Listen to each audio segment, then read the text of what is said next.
Good morning students, कैसे हैं सब? All good. Welcome back to my YouTube channel बच्चों। So today we are going to study about the chapter 5, the fundamental unit of life. ठीक है बच्चों। So fundamental unit of life जो topic है आपका, ये काफ़ी इंपॉर्टेंट है। ठीक है बच्चों, आपका चैप्टर 5 है एनसीईआरटी का, the fundamental unit of life. ठीक है, उसे हम लोग स्टडी करने जा रहे हैं। ठीक है, और अब जो है आपके मतलब काफ़ी सारे टॉपिक्स हैं तुम्हारे, जैसे एटम्स एंड मॉलिक्यूल्स है आपका, एंड मोशन है, उसके वीडियोस आपके आ चुके हैं बच्चों। और बाकी भी जल्दी जल्दी सारे टॉपिक्स के वीडियोस आपके आ जाएंगे एग्जाम से पहले पहले। ठीक है, बस आप पढ़ते रहिए। ठीक है, बट लेकिन थोड़ी थोड़ी नॉलेज अगर आपको है, ठीक है ना, चैप्टर को, ऐसा तो है नहीं कि पूरे साल आपने कुछ भी नहीं किया। जिस बच्चे ने पूरे साल कुछ भी नहीं किया उसका तो कुछ हो ही नहीं सकता। ठीक है, बट लेकिन कुछ तो किया होगा ना, तो उसके बेस पर जब इसको पढ़ोगे तो आपकी रिवीजन बहुत अच्छी हो जाएगी। ठीक है बच्चों, कोई हवाबाजी नहीं है। देखो, फंडामेंटल यूनिट ऑफ लाइफ जो है टॉपिक तुम्हारा, हवाबाजी का मतलब है कि इसके अंदर ये ना सेल बोलते हैं इसको हम बेसिकली ना। तो बेटे इस टॉपिक में ना ये इतना वास्ट टॉपिक है कि इसमें ना आप चाहो तो कुछ भी पढ़ा लो, समझे ना। 11th स्टैंडर्ड में आप देखोगे तो उसकी बायो को भी उठा के देखो, इसमें इतनी चीजें, हमारी बॉडी में इतनी चीजें हैं, हमारी बॉडी में कोई भी लिविंग ऑर्गेनिज्म जो है उसकी बॉडी में इतनी चीजें, बट लेकिन आपको सिर्फ टू द पॉइंट पढ़ना है, सिर्फ जो एनसीईआरटी में फिर वही पढ़ना, उसके अलावा कुछ नहीं पढ़ना। ठीक है, एग्जाम से वहीं से आएगा तुम्हारा। ठीक है ना, कोई बुक एक्स्ट्रा लगाने की जरूरत नहीं है, बस खाली एनसीईआरटी पढ़ो। एनसीईआरटी से बाहर कुछ नहीं आता, 9th में भी 10th में भी। ठीक है, ओके, कोई कंपटीशन देने के लिए आप लोग नहीं जा रहे हो। ठीक है, इसे बिल्कुल एनसीईआरटी की पूरी एक एक टॉपिक तुम्हारे यहाँ पे डिस्कस होने वाला है। राइट, चलिए स्टार्ट करते हैं। ठीक है बेटे, तो cell is the fundamental unit of life. ठीक है बेटे, तो ये क्या हमारा फंडामेंटल यूनिट ऑफ लाइफ। ठीक है बच्चों, ओके। तो बेटे इसको हम क्या बोलते हैं? सेल कहते हैं। ठीक है, तो cell is the structure and function unit of life. ठीक है, तो सेल जो है ना वो क्या होती है बेटे? It is a structural unit of life. Unit of life, unit का मतलब होता है कि हमारी लाइफ की स्टार्टिंग जो होती है एक सेल से होती है। Right, it was discovered by Robert Hooke. ठीक है ना, रॉबर्ट हुक ने इसको डिस्कवर किया था बच्चों। राइट, जब जैसे जैसे बच्चों माइक्रोस्कोप की इन्वेंशन होती है, आपके और भी एडवांस माइक्रोस्कोप आते हैं। ठीक है, कंपाउंड माइक्रोस्कोप जब तुम्हारा आया था पिक्चर में, ठीक है, जब उसका इन्वेंशन जब तुम्हारा हुआ था, ठीक है ना, तब उसके बाद रॉबर्ट हुक ने इसको डिस्कवर किया था। राइट, ठीक है ना। अब माइक्रोस्कोप के बारे में इतना पढ़ना नहीं है, याद नहीं रखना, बस खाली उसका नाम याद रखना, कौन सा माइक्रोस्कोप होता है। ठीक है ना, अब यहां से उन्होंने क्या, एक बहुत ही स्मॉलेस्ट पार्टिकल उन्होंने देखा। राइट, अब जो स्मॉलेस्ट पार्टिकल जो उन्होंने देखा, तो उसका नाम जो है, ये एक लैटिन वर्ड था तुम्हारा, सेल। सेल क्या बेटे? लैटिन वर्ड है। इसका नाम होता है बेटे स्मॉल रूम। क्या होता है? Small room. तो उसने बताया, उसने एक अनियन पील के अंदर, जो ट्री की जो बार्क होती है ना, ठीक है ना, उसके अंदर कुछ सिमिलर स्ट्रक्चर्स को नोटिस किया। ठीक है, उन्होंने कुछ सिमिलर स्ट्रक्चर्स को नोटिस किया, तो कुछ लाइक इस तरीके के स्ट्रक्चर्स देख रहे हो, जैसे लेट्स से कि ये है, तो ऐसे स्ट्रक्चर्स उन्होंने जो है नोटिस किए लाइक दिस। ठीक है, कि मतलब एक स्ट्रक्चर आपका, ठीक है ना, जैसे कोई वॉल बनती है ना, इसमें ईंट लगा रखी है मैंने, ब्रिक लगा रहा है, brick by brick, brick by brick, brick by brick, तो एक वॉल आपकी फॉर्म होती है। राइट, तो उन्होंने कहा इस तरीके cell by cell, cell by cell, एक से बढ़कर एक सेल, जब तुम्हारे आपस में एक कमरे, स्मॉल रूम जो होते हैं, जैसे जैसे कंबाइन होते हैं, तो एक न्यू ऑर्गेनिज्म तुम्हारा बन जाता है। मतलब कोई भी ऑर्गेनिज्म जो है उसकी बॉडी की स्टार्टिंग, मतलब उसकी लाइफ की जो स्टार्टिंग है तुम्हारी, वो किससे बनी हुई है? इन सेल से मिलकर के बनी हुई है। राइट, ठीक है ना, तो इसमें से आप एक ब्रिक को निकाल दो, दैट इज, ये क्या है बेटे? ये है वो small room, that is cell. इसे क्या बोलते हैं? सेल। तो इस चैप्टर में आप जानोगे कि सेल के अंदर ऐसी क्या क्या चीजें होती हैं। ठीक है ना, डेली बेसिस पर जो होती है, जैसे हम लोग देखते हैं, हम लोग सांस लेते हैं, समझे, तो ऑक्सीजन हमारी कहाँ जाती है? ठीक है ना, वो पानी हम पीते हैं तो कहाँ जाता है? ठीक है ना, किस तरीके से हमारी बॉडी के अंदर जो है, बॉडी कैसे सर्वाइव करती है बेसिकली ना। ठीक है ना, कोई जानवर है मान लो मर गया, तो उस टाइम बाद स्मेल आनी शुरू हो जाती है, क्योंकि उसकी बॉडी में क्या होता है, जो रेगुलर बेसिस पर जो प्रोसेस हो रहे होते हैं डेली बेसिस पर, ठीक है ना, रेस्पिरेशन हो गया, ट्रांसपिरेशन हो गया, रेस्पिरेशन हो गया, एक्सक्रीशन हो गया, ठीक है ना, डाइजेशन हो गया, ये सब चीजें होती हैं, हमारी बॉडी में भी होती है। तो डेली बेसिस पर एक प्रोसेस होता है जो रिपीट होता है। राइट, जिसकी वजह से क्या, हम जिंदा रहते हैं और हमारी बॉडी में से स्मेल नहीं आती। मतलब कोई इंसान अगर मर जाए या कोई जानवर अगर मर जाए, तो उसकी बॉडी से स्मेल आनी, मतलब इसका मतलब डिकम्पोज होनी स्टार्ट हो जाती है। इट मींस क्या है कि उसकी बॉडी में जो डेली बेसिस पर प्रोसेस है वो अब नहीं होने वाले। समझ आ रही बात? तो एक सेल में ऐसी क्या क्या चीजें होती हैं, तो उसके अंदर क्या क्या चीजें होती हैं, उनकी फंक्शनिंग क्या क्या होती है। ठीक है, राइट, उसके बारे में हम जानेंगे इस पूरे टॉपिक के अंदर। ठीक है बेटे, इंट्रोडक्शन समझ में आ गया क्या है? ठीक है, क्या क्या चीजें इसमें होती हैं, अंदर अंदर क्या क्या चीजें पाई जाती हैं, सेल ऑर्गेनल्स किस टाइप के होते हैं, क्या क्या प्रोसेस होता है, और प्रोसेस किस तरीके से होता है, डिफ्यूजन कैसे होता है, ऑस्मोसिस कैसे होता है, सब चीजें इस टॉपिक में हम लोग, इस चैप्टर में हम लोग डिस्कस करने वाले हैं। ठीक है बेटे, कोई दिक्कत?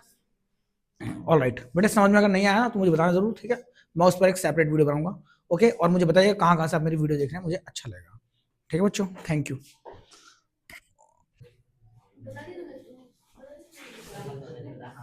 पढ़ लो। देखो बेटे, नेक्स्ट हमारा सेल थ्योरी। सी, ये आप लोग बड़े एनसीईआरटी में देखो, पेज नंबर आपका 50 है ना, तो 50 नंबर पेज आपका, उसके अंदर आप लोग देखो एक बॉक्स में ना एक आपको सेल थ्योरी गिवन है काफी सारी। इसमें ना साइंटिस्टों का नाम है। एक्चुअली होता क्या है कि जब कोई एक साइंटिस्ट को नई चीज डिस्कवर करे तो जो बाकी साइंटिस्ट जो उसी के साथ होते हैं, ठीक है, आसपास में होते हैं, पीएचडी कर रहे होते हैं उनके साथ में, राइट। तो उस केस में जैसे कि आप लोग देखते हो कि क्या होता है ना, कुछ भी नई चीज अगर मार्केट में आती है तो उसके ऊपर क्या है, उसके अंदर फिर और डिस्कवरी और इवोल्यूशन स्टार्ट हो जाता है कि और अच्छी अच्छी चीजें हम इसके अंदर बताएं, राइट। अब क्या हुआ कि जब रॉबर्ट हुक ने कंपाउंड कर प्रिमिटिव जो आपके माइक्रोस्कोप जो आते हैं, मतलब प्राइम माइक्रोस्कोप जो हमारा आया था, कंपाउंड माइक्रोस्कोप से भी एडवांस जो आया था, तो उसको बाद उन्होंने सेल को डिस्कवर किया था कि सेल नाम की कोई चीज इस दुनिया में होती है, ठीक है।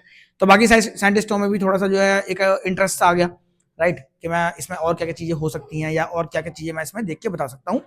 तो ये सभी साइंटिस्ट थे, इन्होंने कुछ ना कुछ डिस्कवरी की कि नहीं सेल के अंदर ये भी होता है, नहीं सेल के अंदर ये भी होता है, सेल के अंदर ये भी होता है, राइट। तो हमें सभी साइंटिस्टों ने किस साइंटिस्ट ने क्या डिस्कवरी की थी वो हमें पता होना चाहिए, ठीक है बच्चों। तो अल्टीमेटली उस पूरे पैराग्राफ के अंदर यही चीज गिवन है, ओके। मैं आपको समझा देता हूँ, थोड़ी देर का काम है, ज्यादा मुश्किल है नहीं। इसके ऊपर आपका एमसीक्यू बनने के चांसेस बहुत ज्यादा रहते हैं, ठीक है ना। एक ना मल्टीपल चॉइस क्वेश्चन इसके अंदर से आ ही जाता है, ठीक है बच्चों। सी, तो रॉबर्ट हुक ने क्या डिस्कवर किया बेटे, सेल डिस्कवर किया था, राइट, ओके। रॉबर्ट हुक ने क्या डिस्कवर किया बेटे, सेल डिस्कवर किया था, राइट। और ल्यून हॉक जो था आपके साइंटिस्ट थे, 1674 के अंदर, ये इसका सन भी याद रखिएगा आप लोग, इन्होंने एक फ्री लिविंग सेल जो है पॉन्ड वाटर में डिस्कवर किया, ठीक है ना। अमीबा के जो है इन्होंने डिस्कवर किया था, जब पॉन्ड वाटर तालाब का पानी जो होता है ना बेटा, उसमें उन्होंने एक फ्री लिविंग सेल मतलब जिंदा सेल, जिसमें सारे प्रोसेस तुम्हारे हो रहे थे, जो रेस्पिरेशन भी कर रही थी, ट्रांसपिरेशन भी कर रही थी, ठीक है, एक्सक्रीशन भी कर रही थी, सारे काम कर रही थी, ठीक है, डाइजेशन भी कर रही थी, जब इजेक्शन भी कर रही थी, तो खाना खा भी रही थी उसके अंदर से, ठीक है ना कुछ मतलब एक तरीके से ग्रो भी कर रही थी। तो उन्होंने एक फ्री लिविंग सेल जो थी, लिविंग सेल मतलब एक जिंदा सेल उन्होंने डिस्कवर किया था। इन्होंने तो बस खाली ट्री जो बार्क होती है ना, bark of a tree, bark of tree, उसके ऊपर इन्होंने डिस्कवर किया था और कहा था कि कोई भी जो है इसके अंदर ना एक रिपीटेड पैटर्न तुम्हारे मिल जाते हैं, ठीक है। देखिए बच्चों, ओके, तो रॉबर्ट हुक जो था हमारा, उसने क्या किया था, उसने डिस्कवर किया बेटा सेल को डिस्कवर किया था, राइट, ठीक है। और ल्यून हॉक जो हमारा होता है ना बेटा, उसने क्या फ्री लिविंग सेल को डिस्कवर किया था, राइट, ठीक है ना। अब फ्री लिविंग सेल को जो है रॉबर्ट हुक ने डिस्कवर किया था। उन्होंने बताया था कि जो रॉबर्ट हुक है उसने बताया कि फ्री लिविंग सेल जो होती है, ठीक है ना, जो लिविंग सेल जो जिंदा सेल थी उसको उन्होंने डिस्कवर किया था, राइट, ठीक है बेटे। रॉबर्ट ब्राउन की हम बात करते हैं बेटे, तो रॉबर्ट ब्राउन ने बेटे न्यूक्लियस डिस्कवर किया था, राइट, ठीक है ना। न्यूक्लियस का मतलब क्या होता है बेटे, जैसे हम देखते हैं एक सेल जो हमारी होती है, समझे, उसमें न्यूक्लियस होता है, क्या होता है, न्यूक्लियस, राइट, ओके। तो इसका जो पार्ट होता है ना बेटा एक सेल के अंदर, मैं बता रहा हूँ एग्जांपल ले रहा हूँ कि इसका जो मिड पार्ट जो होता है ना, ये दिस वन, इसे हम क्या बोलते हैं, न्यूक्लियस कहते हैं। न्यूक्लियस में क्या होता है, इसका फंक्शन क्या होता है, ये पूरा टॉपिक है इसके अंदर, अभी इस चैप्टर को हम आगे डिस्कस करने वाले हैं, ठीक है, ठीक है बेटे। तो न्यूक्लियस को डिस्कवर जो किया था वो किसने किया था, रॉबर्ट ब्राउन ने किया था, राइट, ठीक है। पुरकिंजे की हम लोग बात करते हैं, पुरकिंजे इसने किया था, इसने प्रोटोप्लाज्म को डिस्कवर किया था, राइट। प्रोटोप्लाज्म हमारा क्या होता है बेटा, फ्लूइड कंटेंट जो होता है सेल का ना, जो फ्लूइड कंटेंट जो होता है सेल का, उसे हम क्या बोलते हैं, प्रोटोप्लाज्म। जैसे ऐसे याद रखते हैं पीपी, पुरकिंजे प्रोटोप्लाज्म, ठीक है। तो पुरकिंजे ने प्रोटोप्लाज्म डिस्कवर किया, सेल में जो फ्लूइड कंटेंट होता है, फ्लूइड का मतलब होता है इसमें लिक्विड्स एंड गैसेस जो होते हैं ना, जो भी फ्लूइड कंटेंट तुम्हारा है, फ्लूइड का मतलब क्या होता है, सब्सटेंस व्हिच कैन फ्लो, ठीक है। तो फ्लूइड कंटेंट जो इसके अंदर प्रेजेंट होता है, मतलब सेल के अंदर एक फ्लूइड नाम की चीज भी तुम्हारी होती है बेटे, तो इसे पुरकिंजे ने डिस्कवर किया था, ठीक है। शेल्डन एंड शान ने क्या है, सेल थ्योरी, उन्होंने ये बताया था, उन्होंने देखा, शेल्डन एंड शान ने देखा कि भाई ऐसे ही सेम स्ट्रक्चर तुम्हारे जो है एक ट्री की बार्क के अंदर भी सेम स्ट्रक्चर है, राइट। कोई अनियन पील है उसमें भी सेम स्ट्रक्चर है, राइट। तो कोई भी लिविंग ऑर्गेनिज्म है, चाहे प्लांट है, चाहे एनिमल है, बैक्टीरिया है, कोई भी चीज है, उसके अंदर सिमिलर स्ट्रक्चर्स मिलते हैं। जैसे एटम्स है ना, एटम्स के बारे में बात कर रहे थे हम लोग, स्ट्रक्चर ऑफ एटम में पढ़ा होगा आप लोगों ने कि हर एक जो एटम होता है उसमें एक सिमिलर स्ट्रक्चर मिलते हैं, उसे हम क्या बोलते हैं, इलेक्ट्रॉन क्या रहता है, राइट। सिमिलरली कोई भी ऑर्गेनिज्म जो लिविंग ऑर्गेनिज्म है, उसके जो सेल है उसकी बॉडी के अंदर जब देखते हैं तो सिमिलर स्ट्रक्चर्स तुम्हारे मिलते हैं, क्या मिलते हैं, सिमिलर स्ट्रक्चर्स तुम्हारे इसमें मिलते हैं। समझ आ रही बात, राइट। तो बेटे एक जैसे स्ट्रक्चर्स इसके अंदर मिलते हैं, तो इसका मतलब उसने क्या बताया कि शेल्डन एंड शिवान ने, जो दो भाई थे, इन्होंने ये बताया सेल थ्योरी कि all the plants and animals are composed of these cells, ठीक है। The body of all the plants and animals are composed of these type of structures, ठीक है, and having the repeated pattern, समझे। इन structures का एक repeated pattern है सभी प्लांट्स एंड एनिमल्स की बॉडी में।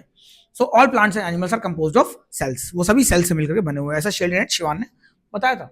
विरकाओ ने क्या बताया बेटे, विरकाओ ने बताया कि इन्होंने ये बताया था कि जितनी भी सेल्स तुम्हारी है, all cells are formed from pre existing cells, मतलब सेल से सेल बनती है, ऐसा नहीं कोई सेल तुम्हारी बिल्कुल किसी ने इसको बना दिया, कोई जादू से कोई सेल आ गई है, जो पहले कोई सेल रही होगी उसी ने अपने जैसी एक सेल डिस्कवर की, डिस्कवर नहीं सॉरी, अपने एक सेल प्रोड्यूस करी, रिप्रोडक्शन किया, ठीक है ना। एक सेल से सेल बनती है, तो कोई भी सेल जो इस दुनिया में, चाहे प्लांट की चाहे एनिमल में की सेल है, वो प्री एग्जिस्टिंग सेल से ही मिलकर के बनी होती है, समझे, वो प्री एग्जिस्टिंग सेल से मिलकर के ही आपकी बनी होती है, राइट। तो ऐसा होता है। तो विरकाओ ने बताया था कि सेल्स हमारी जो है वो एक सेल से ही सेल रिप्रोड्यूस होती है, ओके। तो ये सब चीजें तुम्हारी जो है सेल थियरी के अंदर आती हैं, और साइंटिस्टों के नाम साथ में उनकी डिस्कवरीज तुम्हें याद रखनी है बच्चों, ठीक है, इसे पढ़ते रहो।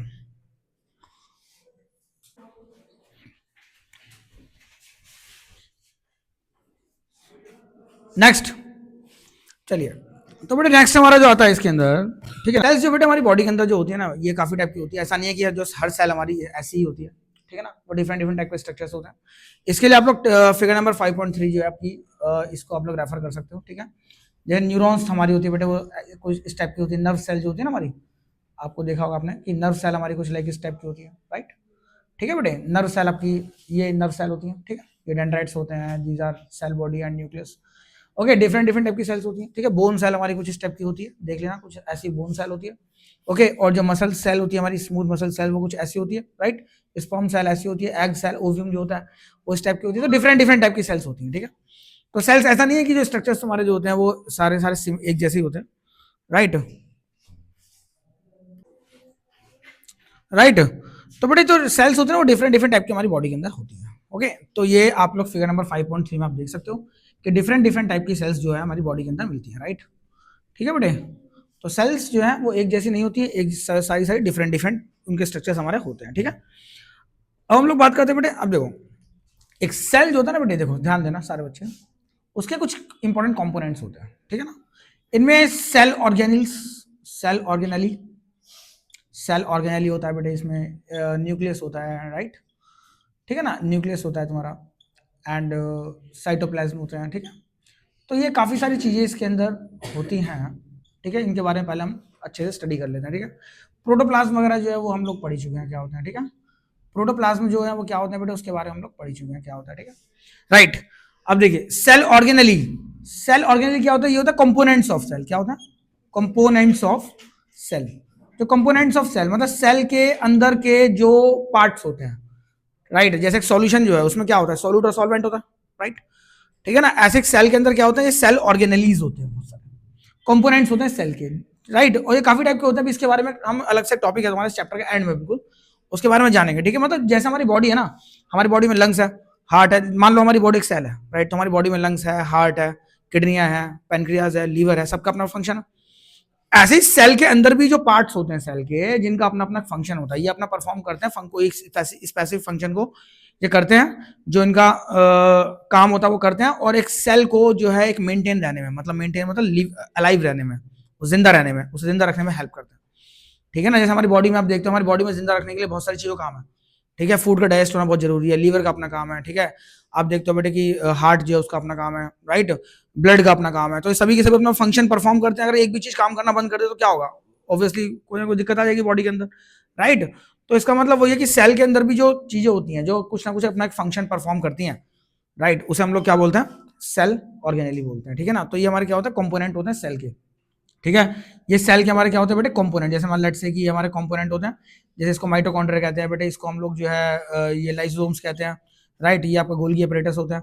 तो अब धीरे धीरे धीरे हम जानेंगे इसके बारे में, इतना डिटेल में जाने की जरूरत नहीं है। जब जब ये चीजें आ जाएंगी तो उसके बाद हम इसको अभी बताएंगे क्या क्या चीजें होती हैं, ठीक है। तो इनके एग्जांपल्स में जैसे आप देखते हो बेटे, माइटोकॉन्ड्रिया हो गया, ये माइटोकॉन्ड्रिया हो गया।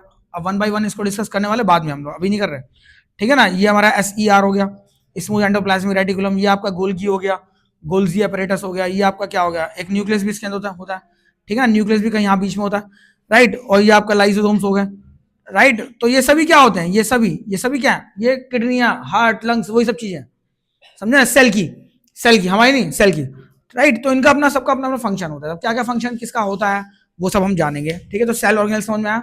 सो these are the components of the cell which performs their specific function, तो ये अपने स्पेसिफिक फंक्शन को परफॉर्म करते हैं, ठीक है, in order to make the cell alive, ठीक है, जो सेल की मेंटेनेंस के लिए इंपॉर्टेंट है। ठीक है, तो इनको हम क्या बोलते हैं, सेल ऑर्गेनेल्स कहते हैं। ठीक है, न्यूक्लियस, न्यूक्लियस होता है, ये भी एक सेल ऑर्गेनेल ही है एक तरह का। ठीक है, ये सेल का ब्रेन होता है एक तरीके से। ठीक है, ओके, तो सेल की रिप्रोडक्शन में काम करता है ये, समझे ना, सेल के डिवीजन में काम करता है, सारे काम ये मोस्टली काम ये न्यूक्लियस करता है, राइट। साइटोप्लाज्म क्या होता है, ये हम बात करते हैं बेटे। साइटोप्लाज्म हमारा क्या होता है, ये एक तरह का लिक्विड कंटेंट होता है यहाँ पे अंदर जो होता है ना, इसके अंदर सारे के सारे एक सेल का ब्लड जिसे हम कहते हैं, जैसे हमारी बॉडी में क्या होता है, लंग्स, हार्ट, किडनी, इन सबके आसपास क्या ब्लड होता है ना, राइट, तो ब्लड होता है सेल का इस तरीके से। तो इसमें सारे सेल ऑर्गेनल्स तुम्हारे प्रेजेंट होते हैं किसके अंदर, साइटोप्लाज्म के अंदर। ठीक है, तो हम क्या बोलेंगे इसके अंदर, liquid content, liquid content of cell.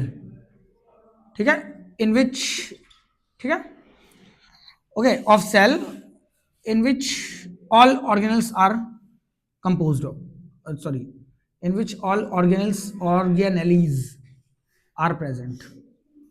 ठीक है, आर प्रेजेंट, तो इसमें क्या है बेटे, सारे ऑर्गेनल्स तुम्हारे प्रेजेंट होते हैं इसके अंदर, साइटोप्लाज्म के अंदर। ठीक है, और प्रोटोप्लाज्म का मतलब क्या होता है बेटे, जरा ध्यान दो, ये फ्लूइड कंटेंट तुम्हारा होता है। ठीक है ना, फ्लूइड कंटेंट का मतलब जो चीज फ्लो करे, साइटोप्लाज्म प्लस जो तुम्हारे कंपोनेंट होते हैं सारे सारे, ये क्या नाम है, सेल ऑर्गेनेल, ये मिलकर के तुम्हारा प्रोटोप्लाज्म बनाते हैं। समझ आ रही बात, ये हमारा क्या होता है बेटा, फ्लूइड कंटेंट होता है। ये हमारा क्या होता है, फ्लूइड कंटेंट, इसे हम लोग बोलते हैं फ्लूइड कंटेंट, सेल का जो होता है ना फ्लूइड कंटेंट, मतलब साइटोप्लाज्म प्लस सेल ऑर्गेनेल सब मिलकर के हम लोग, it is collectively known as what, protoplasm. समझे, तो मैंने क्या बताया, ये क्या होते हैं ऑर्गेनल्स के, और सेल ऑर्गेनल्स क्या होते हैं, सेल के अंदर के पार्ट्स होते हैं, राइट, जो अपना अपना स्पेसिफिक फंक्शन परफॉर्म करते हैं, जो मैंने आपको बता दिया, इसके एग्जांपल्स मैंने बता दिया आपको, राइट। ठीक है बच्चों, न्यूक्लियस भी क्या है, इसका ही एक सेल ऑर्गेनेल ही है सेल के लिए, राइट। साइटोप्लाज्म क्या होता है, तुम्हारा लिक्विड कंटेंट होता है जिसके अंदर सारे के सारे तुम्हारे जो, अब ये मत लिख देना it is the blood of the cell, ये मत लिख देना, ठीक है, एग्जांपल दे रहा हूं तुम्हें। तो ये क्या होता है बेटे तुम्हारा, ये लिक्विड कंटेंट होता है जिसमें सारे सेल ऑर्गेन्स तुम्हारे प्रेजेंट होते हैं, और साइटोप्लाज्म प्लस सेल ऑर्गेन्स इनको मिलाकर collectively it is called what, protoplasm. समझ आ रही है बात, ठीक है। तो ये कुछ टर्म्स है जो काफी अब हम यूज करने वाले हैं, जब पढ़ेंगे आगे, ठीक है। तो आपको पता होना चाहिए कि हम जो बात कर रहे हैं वो क्या कर रहे हैं, ठीक है, ओके।